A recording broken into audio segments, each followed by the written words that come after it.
Hello friends, new episode में आपका स्वागत है। एपिसोड की स्टार्टिंग में दिखाया जाता है जियान से क्वीन हैंग कहता है, मैंने अपनी लाइफ में बहुत ज़्यादा फाइट करी है और मैं जीता भी हूँ, लेकिन मैं पहली बार एक महान योद्धा का सामना कर रहा हूँ। मैंने कभी भी इस तरीके के योद्धा से कभी फाइट नहीं की है। आपका जो सन इन लॉ है वो बहुत ज़्यादा अच्छा है। सच में आपने काफ़ी अच्छे सन इन लॉ को चुना है अपनी डॉटर के लिए। जियान कहता है तुम्हारा ओपिनियन काफ़ी ज़्यादा अच्छा है, खासकर यंगर जनरेशन के लिए। और वो अपने मन में कहता है आखिर ये किस तरीके का इंसान है, इतना ज़्यादा घायल होने के बावजूद ये अपने पैरों पे खड़ा है। क्वीन हैंग कहता है भले ही तुम मुझे आज ख़त्म ही क्यों ना कर दो, लेकिन लिटिल प्रिंस को कुछ भी मत करना। वैसे भी लिटिल प्रिंस गवर्नमेंट की आर्मी से नहीं डरते। तभी जियान उससे कहता है सीनियर तुम चिंता मत करो, आज तो मैं तुम्हें बिल्कुल भी अनहैप्पी नहीं छोड़ूंगा। क्वीन हैंग जियान से कहता है जो कुछ तुमने मेरे साथ आज किया है उसे मैं कभी नहीं भूल सकता, और जो तुमने मुझे गिफ्ट दिया है वो काफ़ी ज़्यादा अच्छा था। चिंता मत करो, आज तो तुम डेफिनेटली मेरे हाथों से मरोगे। और इतना कहते ही वो जियान के ऊपर हमला कर देता है। जियान उसके सामने ही खड़ा होता है। पीछे से सोफिया ये सब देखती है और वो कहती है ये बिल्कुल भी अच्छा नहीं है, और उसके फादर इन लोग भी काफ़ी ज़्यादा टेंशन में आ जाते हैं। क्वीन हैंग जियान को छूने की कोशिश करता है, लेकिन जियान उसके सामने से हटने की कोशिश कर रहा होता है। क्वीन हैंग चिल्लाते हुए कहता है अगर आज ये बूढ़ा आदमी मरेगा तो मेरे साथ तुम भी ज़रूर मरोगे, और मैं तुम्हारे बिना नहीं मर सकता। आज तो डेफिनेटली तुम भी मेरे साथ मरने वाले हो। और ये कहते हुए वो जियान को छूने की कोशिश कर रहा होता है। तभी क्वीन हैंग के माथे पे आकर कोई चीज़ लगती है, जिसकी वजह से उसके माथे के अंदर से ब्लड बाहर आ रहा होता है। क्वीन हैंग काफ़ी ज़्यादा घायल हो जाता है, जिसकी वजह से वो जियान के सामने नीचे गिर जाता है और ज़मीन पर पड़ा होता है। वहीं जियान क्वीन हैंग को हराने के लिए अपनी स्ट्रॉन्ग सोल पावर का यूज़ करता है, जिसकी वजह से वो भी थक जाता है और नीचे झुका हुआ होता है। सोफिया उसके पास आती है और वो कहती है जियान तुम ठीक तो हो ना। जियान सोफिया से कहता है हाँ मैं बिल्कुल ठीक हूँ। तभी जियान के फादर इन लोग का ध्यान उस नीडल के ऊपर जाता है जिससे जियान ने क्वीन हैंग के ऊपर अटैक करा होता है। उसे देखकर उसके फादर इन लोग कहते हैं आखिर ये किस तरीके का वेपन है, इससे पहले मैंने इस तरीके का वेपन नहीं देखा। सोफिया जियान को संभाल रही होती है। तभी जियान का ध्यान प्रिंस के ऊपर जाता है और वो कहता है रुको ज़रा प्रिंस, मैं तुम्हारे पास आता हूँ, और जो कोई भी मेरी वाइफ के ऊपर बुरी नज़र डालेगा या उसे नुकसान पहुँचाने की कोशिश करेगा मैं उसे अपने हाथों से मारूंगा।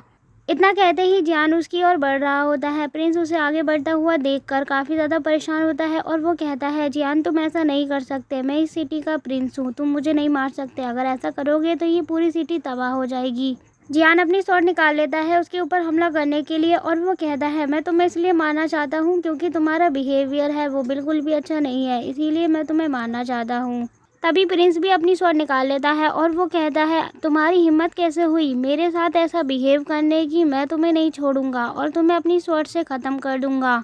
और इतना कहते ही वो आगे बढ़ता है जियान के ऊपर हमला करने के लिए, लेकिन तभी जियान सामने से आता है और उसके ऊपर अटैक कर देता है अपनी स्वॉर्ड से, जिसकी वजह से प्रिंस घायल हो जाता है।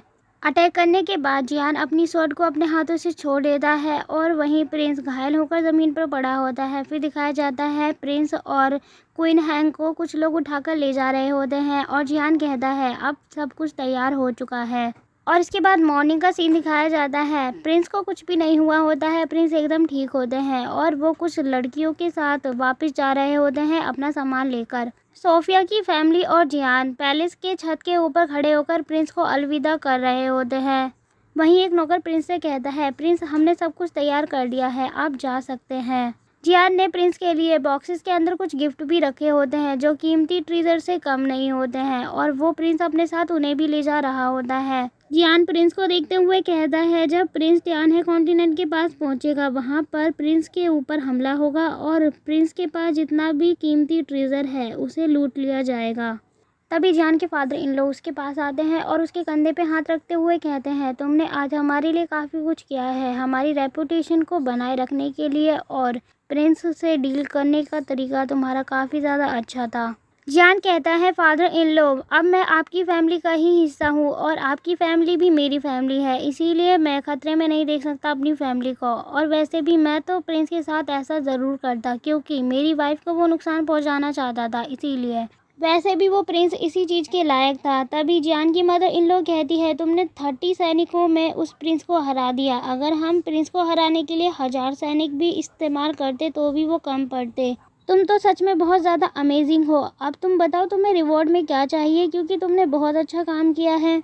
जियान कहता है मदर इन लॉ, अगर मुझे रिवॉर्ड में कुछ चाहिए तो मैं फादर इन लॉ से डायरेक्टली बात करूँगा। उसकी बात को सुनकर उसके फादर इन लॉ कहते हैं जियान, अगर तुम रिवॉर्ड में ज़्यादा कुछ डिमांड करोगे तो वो मैं तुम्हें नहीं दे पाऊँगा। तुम रिवर और माउंटेन का पार्ट ले सकते हो अगर चाहो तो, या फिर तुम वहाँ जाकर ट्रेनिंग कर सकते हो। जियान कहता है फादर इन लॉ, आप बिल्कुल भी टेंशन ना करें, मैं ऐसी वैसी चीज़ नहीं मांगूंगा। वैसे भी मुझे ब्लैक रॉक माउंटेन पे जाना होगा क्योंकि मैंने क्वीन हैंग को हराने के लिए अपनी फॉरबिडन टेक्निक का यूज़ किया था, जिसकी वजह से अब मैं पहले से बहुत ज़्यादा वीक हो गया हूँ और वहाँ उस माउंटेन पर जाकर मुझे एक हर्ब को ढूंढना होगा जिसकी वजह से मैं दोबारा से कल्टीवेशन कर सकता हूँ और जिसके बाद मैं अपनी इंजरीज़ को पूरी तरीके से ठीक कर पाऊँगा। तभी उसके फादर इन लोग कहते हैं तुम वहाँ जा तो सकते हो, लेकिन वहाँ पर याद रखना बहुत सारे डेंजरस मॉन्स्टर मिलेंगे और इसके साथ ही वहाँ पर एक गैंगस्टर भी है और वो तुम्हारे ऊपर किसी भी वक्त हमला कर सकता है। क्या अब भी तुम्हारा वहाँ जाना बहुत ज़्यादा ज़रूरी है? जियान कहता है हाँ, मेरा वहाँ जाना बहुत ज़्यादा ज़रूरी है। तभी सोफिया उससे कहती है तुम वहाँ पर अकेले नहीं जा सकते क्योंकि वो बहुत ज़्यादा खतरनाक जगह है,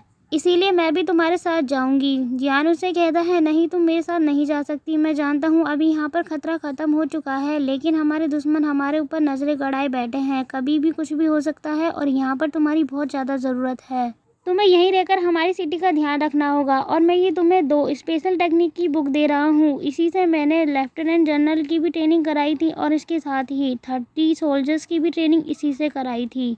तुम भी इस टेक्निक को कल्टीवेट करना ताकि तुम यान फैमिली को अच्छे से प्रोटेक्ट कर पाओ। तभी सोफिया उस टेक्निक की बुक को अपने पास ले लेती है और वो कहती है तुमने हमारी फैमिली के लिए बहुत कुछ किया है। तभी जियान उसके पास जाता है और उसके बालों को सहला रहा होता है। सोफिया जियान से कहती है अगर तुम सेफली घर वापस आ गए तो मैं तुम्हारे साथ रहूँगी। जियान उससे कहता है क्या तुम सिर्फ मेरे साथ ही रहोगी? तभी सोफिया उसके ऊपर गुस्सा करते हुए कहती है मेरा मतलब ये नहीं, मेरा मतलब ये है कि जब तुम घर वापस आ जाओगे तो मैं तुम्हारे साथ जाऊंगी तुम्हारी फैमिली से मिलने के लिए। और जियान अपने मन में कहता है ये कितनी ज़्यादा बुरी बात है। तभी वो अपनी वाइफ को देख रहा होता है, उसकी वाइफ उसे और भी ज़्यादा अच्छी लग रही होती है। तभी वो पीछे मुड़कर जा रहा होता है और वो अपने मन में कहता है इस बार जब मैं वापस आऊँगा तो यहाँ पर चीज़ें बदल चुकी होंगी। और इसके बाद नेक्स्ट सीन दिखाया जाता है जियान अपने कपड़ों को पहनकर तैयार हो जाता है और अपने घोड़े पे भी बैठ जाता है माउंटेन की ओर जाने के लिए।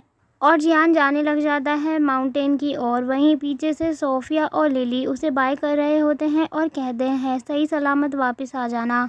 इसके बाद हमें नेक्स्ट सीन दिखाया जाता है उसी माउंटेन का जहाँ पर जियान जाता है। वहाँ पर घने जंगल होते हैं और वहाँ पर बहुत ही ज़्यादा खतरनाक एनिमल भी छुपे हुए होते हैं। इसी माउंटेन के अंदर जो सबसे ज़्यादा खतरनाक बीस्ट है उसका नाम है योन बीस्ट और वो इसी माउंटेन के बीचों बीच पाया जाता है। जियान इस माउंटेन पर पहुंच चुका होता है और वो देखते हुए कहता है 1 महीने तक मैं यहाँ पर कल्टीवेशन कर सकता हूँ जिसकी वजह से मेरी बॉडी अच्छे तरीके से रिफाइन हो जाएगी और यहाँ पर रहकर मुझे एलेक्सर भी हासिल करना है ताकि मेरा कल्टीवेशन पूरा हो सके। और इतना कहते ही वो वहाँ पर जितनी भी विटल एनर्जी होती है उसे अपनी बॉडी के अंदर एब्जॉर्ब करने लग जाता है। एब्जॉर्ब करने के बाद वो अपनी आंखें खोलता है और वो कहता है इस माउंटेन के अंदर तो विटल एनर्जी काफ़ी ज़्यादा अच्छी है और बहुत ज़्यादा अधिक मात्रा में है, जिसकी वजह से बड़े बीज तो नहीं लेकिन मेरे आसपास छोटे बीज तो आ ही सकते हैं। तभी उसके अंदर की विटल एनर्जी की वजह से वहाँ पर एक लियोपर्ड बीस्ट आ जाता है और आते ही जियान के ऊपर हमला कर देता है। जियान उसे देखकर पीछे की ओर हट जाता है। जियान उस बीस्ट को देखता है और वो अपने मन में कहता है इस बीस्ट के अंदर से जो एनर्जी निकल रही है वो काफ़ी अच्छी है, अगर मैं इसे पोजेस्ट कर लेता हूँ तो ये मेरे लिए ही अच्छा होगा। जियान की ओर लियोपर्ड बीस्ट बढ़ रहा होता है और लियोपर्ड बीस्ट को देखकर जियान कहता है इसके अंदर जो एनर्जी है बहुत ज़्यादा पावरफुल है, अगर कोई भी जीनियस इंसान इसके अंदर की एनर्जी को अपनी बॉडी के अंदर पोजेस कर लेता है तो उसके लिए बहुत ज़्यादा बेनिफिट होगा। उस एनर्जी को अपनी बॉडी के अंदर ऑब्जॉर्व करने के बाद कोई भी इंसान 7 रिटर्निंग स्वॉर्ड तक पहुंच सकता है जो कि काफ़ी ज़्यादा रेयर है। और इतना कहते ही जियान उसके ऊपर बेसिक स्वॉर्ड टेक्निक का यूज़ करता है, फिर 10,000 स्वॉर्ड नाइफ का यूज़ करता है, फिर वो अपनी स्वॉर्ड फिजिक्यू का यूज़ करता है जो उस बीस्ट के इक्वल ही होती है और उसके ऊपर अटैक कर देता है। अटैक करते हुए कहता है ये ज़रूर काम करेगा।